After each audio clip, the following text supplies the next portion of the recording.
他后宫佳丽3000，却40年不近女色。他规定僧人不能吃肉，影响直至今天，他就是梁武帝萧衍。本期视频，我们就一起走进梁武帝崇佛及达摩创立禅宗。梁武帝统治初期，废除了宋齐以来的各种弊政和苛捐杂税，严厉打击贪腐之风。他重用寒门素俗，提倡节俭，使南梁成为了南朝4国最为繁荣的政权。然而统治后期，他却好大喜功，导致政治腐败、贪污横行，百姓流离失所，而他自己则成为了一名虔诚的佛教徒。20多岁的时候，他迎娶了刘宋皇帝刘义隆的外孙女熹徽，俩人的感情非常要好，生育了3个闺女。可惜的是，熹徽在32岁的时候就病逝了。从此之后，梁武帝便不近女色，整整40年不碰任何嫔妃。而且他认为佛教可以弥合战乱摧残的裂痕，于是大肆推广佛教。起初确实向萧衍期望的方向发展着，社会秩序渐渐趋于安稳。可后来他大兴土木修建佛寺，整天沉迷于求佛问道之中，而且天下人纷纷效仿，导致农业生产和经济贸易几乎停滞，所有人都诵经礼佛，不再钟情于世俗杂事。527年，64岁的梁武帝前往同泰寺出家，之后他又相继3次出家，朝廷每次都要出资上亿钱才将其赎回。在此期间，南梁的佛教迅速发展，佛寺就有将近500所，僧尼高达10余万众。唐朝的杜牧写道：“南朝480寺，多少楼台烟雨中。”随后，梁武帝援引佛经中“食肉者断大此种”的说法，主张全面素食，而且祭祀宗庙也不得用猪羊，而是用面捏成牛羊的形状进行祭祀。其实，佛教传入中国时，并没有僧人禁止吃肉的戒律。在印度佛教中，对于食物并没有太多的要求，因为都是好心人施舍，僧人不能挑剔。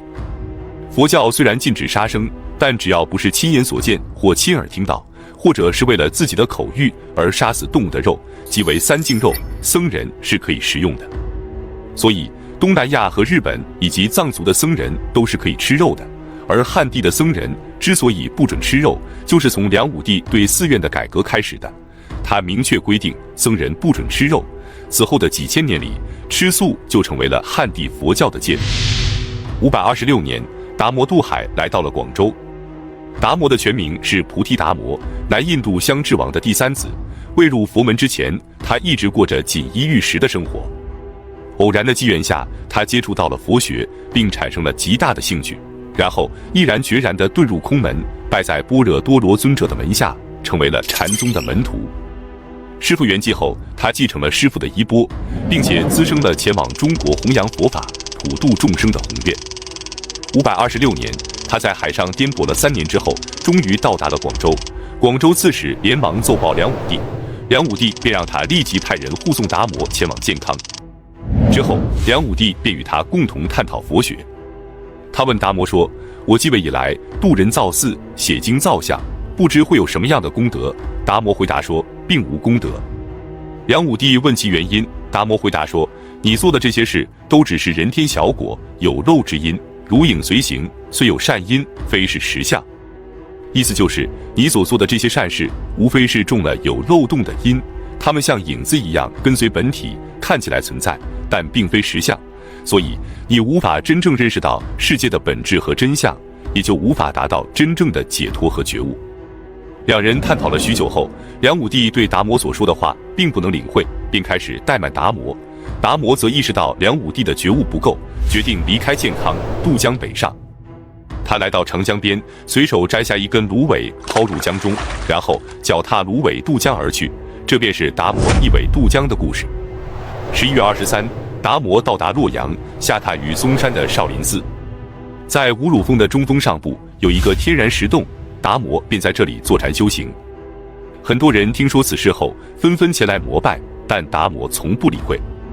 32岁的神光法师也来到了达摩面壁的地方，达摩依然不予理睬，可神光并不气馁，从早到晚待在洞外，丝毫不敢懈怠。腊月初9的晚上，天气陡然变冷，寒风刺骨，而且还下起了鹅毛大雪，可神光依然站在洞外一动不动。天快亮的时候，积雪居然没过了他的膝盖。达摩心生怜悯地问道：“你在雪中站了这么久，到底所求何事啊？”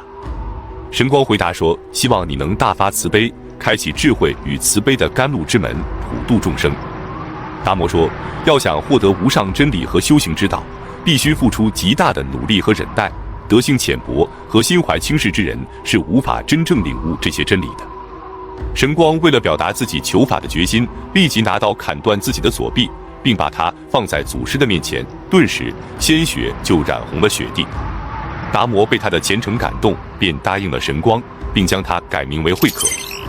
面壁9年后，达摩在少林寺创立了中国佛教的最大宗门禅宗，因此他被后人尊为中国禅宗的初祖，少林寺则被尊为中国禅宗的祖庭。之后，他带着弟子们离开洛阳，前往北方传法，在熊耳山下的定林寺传法5年后，于536年12月圆寂，终年150岁。众僧徒悲痛之极，将其安葬于定林寺内，并修建了达摩灵塔和达摩殿。梁武帝萧衍得知后，亲自撰写了南朝菩提达摩大师送病序的碑文，以示对达摩大师创立禅宗的纪念。相传2年后，东魏的使臣宋云从西域取经返回，途中遇见了达摩，他一手拿着锡杖，一手拿着一只鞋，向西而行。宋云问他往哪里去，达摩回答说他往西天去。宋云回来后上奏给东魏的孝敬帝，孝敬帝立即命人挖开达摩的墓葬，发现墓里只剩下了一只鞋。于是定林寺被更名为空相寺，位于今天三门峡市东50多公里处的陕县里存乡。之后，慧可继承了他的衣钵，成为了禅宗的二祖。唐朝的时候，禅宗的衣钵传到了六祖慧能的手中，由他口述和弟子法海辑录的六祖坛经，是禅宗思想的结晶，也使禅宗成为了中国佛教的主流宗派。诸葛亮，三国时期的重要谋士，他未出茅庐，已知3分天下。关于他的典故和事迹非常之多，三顾茅庐、草船借箭、空城计、出师表等典故，无不展现他非凡的智慧和卓越的才能。那么在正史中，他是如何来到荆州？刘备又是如何请他出山的呢？本期视频，我们就一起走进诸葛亮的成长史及刘备三顾茅庐。诸葛亮字孔明，号卧龙，琅琊郡阳都人，即今天山东省临沂市沂南县人。诸葛氏是琅琊郡的望族。西汉时期，诸葛亮的先祖诸葛丰曾做过司隶校尉，到他父亲这一辈，他的父亲诸葛圭则只做了个泰山郡的郡丞。181年，诸葛亮出生于阳都。然而，在他3岁的时候，母亲张氏病逝；8岁的时候，父亲诸葛圭也病逝了。之后，他和弟弟诸葛均便跟随叔父诸葛玄一起生活。当时，诸葛玄被袁术任命为豫章郡太守，于是他便带着诸葛亮等人前往豫章郡上任。豫章郡的治所在今天的江西省南昌市。后来，朝廷任命朱浩为豫章郡太守，代替了袁术任命的诸葛玄。诸葛玄只能带着诸葛亮等人前往荆州避难，投靠了荆州牧刘表。197年，诸葛玄去世，诸葛亮便在隆中隐居。隆中即隆中山，位于今天湖北省襄阳市城西13公里处。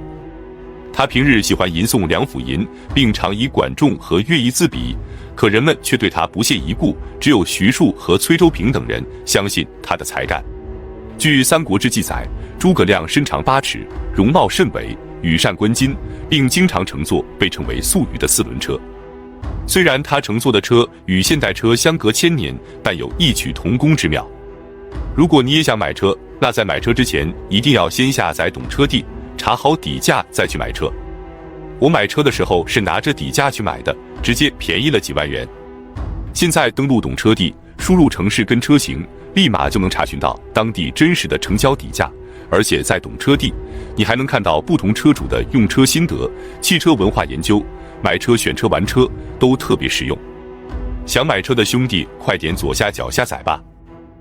201年，官渡之战失败后，投靠了袁绍的刘备，前往荆州依附于刘表，屯兵于新野。荆州的豪杰们得知后，纷纷前往新野投奔刘备，其中就有颍川人徐庶。徐庶本名徐福，早年由于替人报仇被官吏抓获，获救后改名为徐庶。之后他不再舞枪弄棒，而是一改平时的季节开始求学，后来，他与同郡的石广元避难于荆州，结识了司马徽、崔州平以及诸葛亮等人。207年，刘备已来到荆州6年之久。由于刘表只会坐而论道，偏安一隅，导致刘备6年来毫无建树，心情颇为郁闷。有一天，徐庶对刘备说：“诸葛孔明者，卧龙也，将军愿意和他相见吗？”刘备说：“你可以和他一起来。”可徐庶却说：“这个人你可以相见，但不能屈就他前来见你，而是将军你应该放下自己的身份，亲自前去见他。”接下来便是《三国演义》中脍炙人口的故事——三顾茅庐。然而在正史中，关于此事的记载较为简单。陈寿在《三国志》中记载：“先主遂议亮，凡3往，乃见。”魏略中记载：“备入南阳，以亮为宾客，实在草庐。”可见没有明确记载刘备前往的次数。《襄阳记》中描述的是刘备访诸葛亮于隆中，三顾往返，其实未尝相见。同样没有记录具体的过程和细节。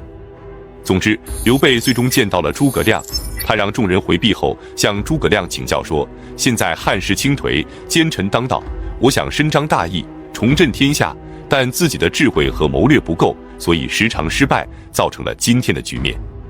但是我的志向还没有罢休，先生可有计谋帮助于我？”诸葛亮分析说：“自董卓乱汉以来，各地豪杰纷纷起兵，占据州郡者数不胜数。当初曹操与袁绍相比，名微而众寡，然而他却最终打败了袁绍。他之所以能以弱胜强，不仅依靠天时，更重要的在于人谋。现在曹操已拥有100万大军，挟天子而令诸侯，单从这点来看，确实不能与其较量。再看孙权，他占据江东，历经3世，凭借着地势险要，民众归附，而且任用贤能。所以对待孙权，你只可以把他作为外援，切不可有图谋之心。最后是荆州，北靠汉水和沔水，南连南海，东面与吴郡和会稽郡相连，西边和巴郡和蜀郡相通，是兵家必争之地。但是刘表并没有能力守住荆州，这正是上天资助于将军，将军难道没有占据的想法吗？益州地势险要，沃野千里，是天府之地，汉高祖刘邦凭借此地成就帝业。然而益州牧刘璋昏庸懦弱，任凭张鲁在北面占据汉中，虽然民因国富，但不知道体恤子民。益州凡是有智谋的人都渴望得到贤明的君主。将军既是汉室宗亲，义气和威望闻名于天下，而且求贤若渴。如果你能占据荆州和益州，凭借2州的险要之地，西面与戎族修好，南面安抚夷越，外结孙权，内修正理，一旦天下的形势发生变化，你就派出1员上将，率领荆州的大军向南阳和洛阳发兵。将军你亲自率领益州的军队从秦川出击，百姓谁敢不用竹篮盛着饭食，用壶装着酒来欢迎将军您呢？到时候将军称霸的事业定能成功，汉室的天下也必能复兴。这便是著名的隆中对，未出茅庐而知3分天下。刘备听后大喜，力邀诸葛亮出山相助，于是诸葛亮便出山入穆，跟随刘备来到了新野。刘备经常和他议论天下大事，关系也日渐亲密，关羽和张飞便感到不悦。刘备向他们解释说：“我得到了孔明，就像鱼得到水一般，希望诸位不要再抱怨了。”这一年，诸葛亮年仅27岁。就在诸葛亮出山的这一年，曹操平定了3郡乌桓，肃清了袁氏的残余势力，北方4郡基本平定。接下来，他便准备攻打荆州的刘表。刘表有2个儿子，分别是刘琦和刘琮。起初，由于长子刘琦与刘表长相相似，深得刘表喜爱。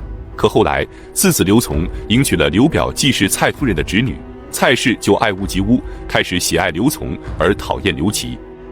另外，蔡氏的弟弟蔡瑁以及外甥张允被刘表重用后，也与刘琮亲近，而与刘琦为敌。刘琦深感不安，准备请诸葛亮帮他出谋划策。然而他数次请教诸葛亮，却都被诸葛亮婉言谢绝。有一次，刘琦与诸葛亮对饮之时，安排人将梯子撤走，然后他对诸葛亮说：“现在我们2人向上到不了天，向下接不了地，话出你口，进入我耳，没有任何人能够知晓，现在可以说了吗？”诸葛亮无奈之下，只好对刘琦说：“你没有听过申生在国内导致祸患，重耳逃亡在外而获得生存吗？”刘琦顿时明白，诸葛亮是想让他外出自保。此时江夏太守黄祖刚死，于是他便给刘表自荐，请求前往江夏。黄祖是孙权最为痛恨之人，因为他的父亲孙坚就是死在了黄祖的手中。孙策在世时曾经打败过黄祖，但并未剿灭。之后刘表让他领兵驻防江夏，任江夏太守。